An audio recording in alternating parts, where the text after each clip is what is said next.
Welcome back to another episode of Time Traveling Truth Finders Podcast. I'm your host, Israel Smith, and today our guest will be Nicholas Copernicus. Just a couple things about Mr. Copernicus before we get into the interview. Mr. Copernicus was very courageous because he championed an idea that went against all of the things that were currently known and before. It was not too popular at the time,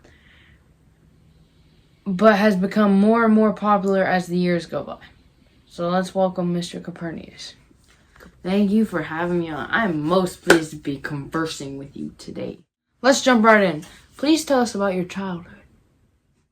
Yes, I was born on February 19th, 1473, in the country of Poland. In a section of Poland called Royal Prussia, in a town called Torun. My father died when I was 10, unfortunately. I had 3 siblings, a brother named Andres, who became a church leader, my sister Barbara, who chose to serve the Lord as a nun, and my sister Katarina, who married and had 5 children, which I helped with. My father died when I was 10, like I said. Thankfully, my uncle Lucas helped raise me and made sure I received a good education. When I was a child, I always looked up to Euclid. He was a big childhood hero of mine. Sounds like a turbulent childhood. Now, how about sharing about your education and what you studied at the universities that you went to? Oh yes, I went to 4 different universities in my time, whereas I studied astronomy, painting, law, economics, math, medicine, and politics. My favorite became astronomy, and I collected many books and studied the cosmos more and more. It sounds like you are well learned in several subjects. Now let's switch over to talking about your life's work that you're most known for, the heliocentric model. Please tell us about your model. Of course, I spent multiple years configuring this theory. I did not believe that the Earth was the center of the solar system, but in fact, I came to believe that the Sun was in the center of the solar system, and the planets circled around. I also happened to find, that there are more planets than originally thought in the geocentric model. But what I also found is the Earth rotates on its axis. My hair. Yes, the Earth rotates on its axis to that is why we have night and day, because we move away from the sun as other people move to the sun. Yeah, you know. So yes, I understand that you disproved the model touted by Ptolemy almost 1400 years before your time.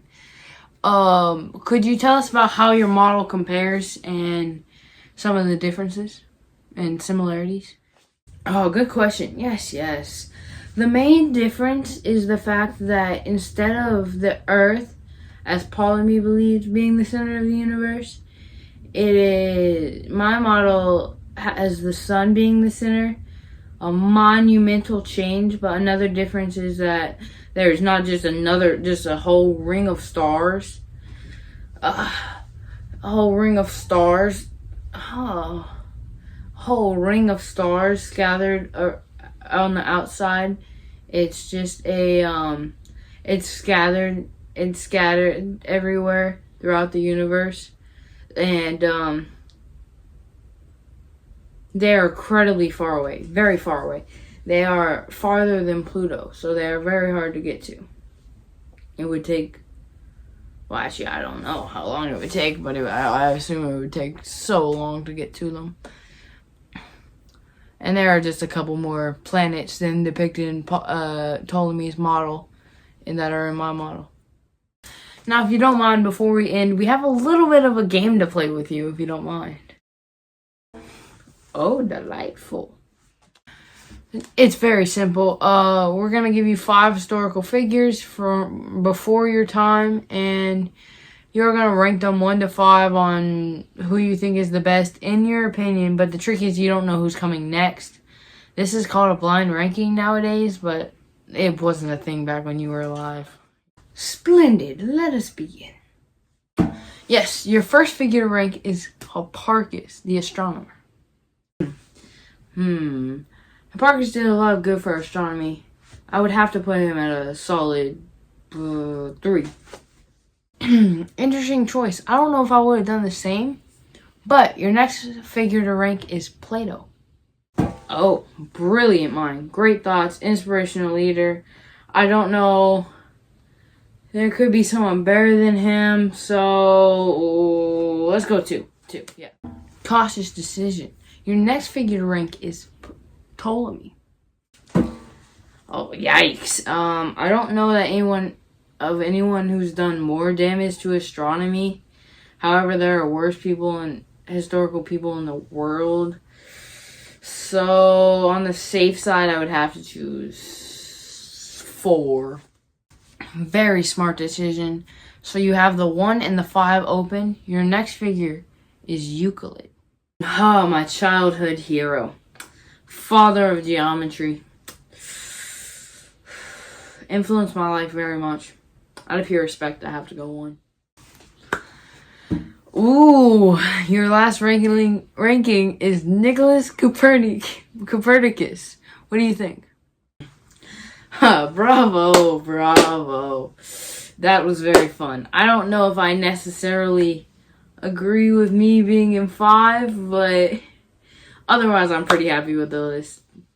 Thank you so much for your time, Nicholas, and for talking with me. Catch us next time as our special guest will be Frederick the Great of Prussia. Tune in later.